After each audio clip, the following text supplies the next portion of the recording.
Hello everybody and welcome, it's VeDAN here, so glad that you can tune into another video. Today I'm going to show you a casual way to approach this new boss that is kind of deceivingly quite hard actually to get a good time. So let's first just go and get a casual time done first of like 320, 325. So we're literally just going to use a overclocked and alk buffed in Jungle Drum's range Sky Shredder, okay? I've literally put the Sky Shredder on Wing Monkey. Make sure you get the middle path as well if you are using Ben, because you won't have camo detection, and that's literally it, all you need. Now you should be able to get a good amount of eco with Ben, and I would recommend, if you can, to keep down your Opolis as well during this, so you're always making a bit of money, because Sky Shredder really isn't that expensive. But as you can see, literally doing no micro effort whatsoever, we get about like a 46-second kill, which is not ideal, but it's more than good enough for a casual run for now. But what you do want to get, if you can, is a MAD, and I think there's a way to get a MAD without having to IMF using Ben, and that would be really cool if you can. Maybe though Gerry could be the stronger hero overall for this boss.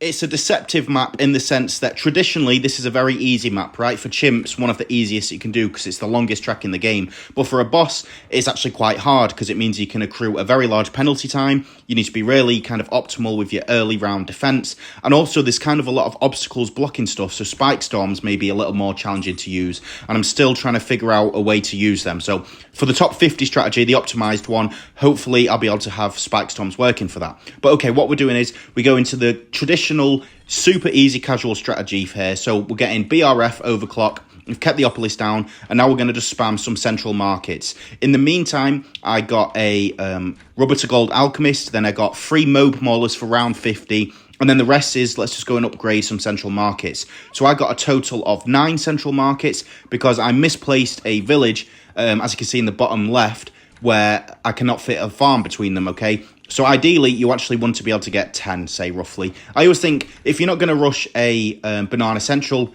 aiming for like 10 central markets is a super casual way to still end up with decent eco, okay? And then I literally just saved up. I was like, you know what, I was a bit burnt out because I tried so hard to get a MAD for tier 1. But instead, I just saved up and then I just went for a super buffed MAD for tier 2, okay? So I didn't really need to get glue. I mean, I suppose, you know, a few of these debuffs are really quite redundant considering the MAD has so much DPS on its own, but it's just kind of by habit. And then the rest is just making sure that it's overclocked and just aim it correctly. There's nothing more to it than that, okay? Oh, also to mention as well, for tier 2 farming, I'd recommend to sell Ben as well so you can capture more bloons in the bloon traps. I did end up getting 3 bloon traps in the end as well for the farming, just to make it a bit easier so it could always catch bloons and I don't have to do really any micro. So this is just a really kind of user-friendly approach to it. Not super optimal, but easy, and that's what we sometimes like.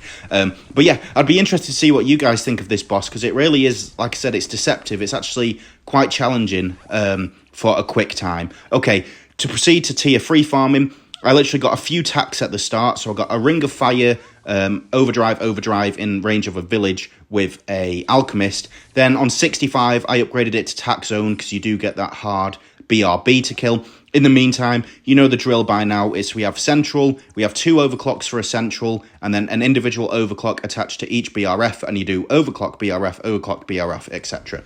Then I did a super buffed MAD again, but this time I've added a degree 20 boomergon, okay? Super casual, super unoptimal, but quite easy. I mean, this run is somehow second, and it stayed second for a few hours, so I'm guessing few people are finding it hard.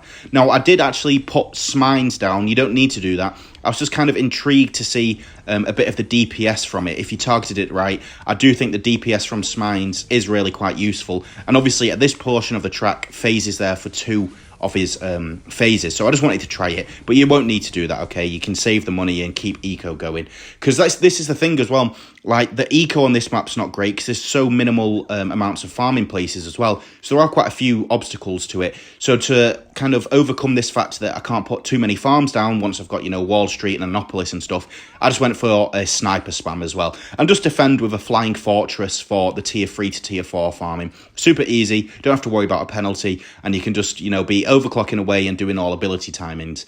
Now for tier 3, Boomergon, Engigon, just put 1 turret at each one of the stages that Phayze spawns at so that it can insta-kill the first bar, let Boomergon finish off the rest, okay? That's literally so kind of lazy for me to be farming or doing strategies like this. But I think in a boss where people are kind of finding it a bit more difficult, just showing the casual strategy can be really useful, right? And obviously from a casual strategy, then that can kind of inspire us to create, you know, more optimal ones, which I do think will be basically requiring spike storms, but it's difficult on this map due to the fact that you just can't get them to hit very well because you have these buildings in the middle that stick out, etc, etc. So it's not very fun. And then here we go for tier 5, sorry. I've not done a tier 5 kill like this in a while, where I literally just got 4 paragons, sorry.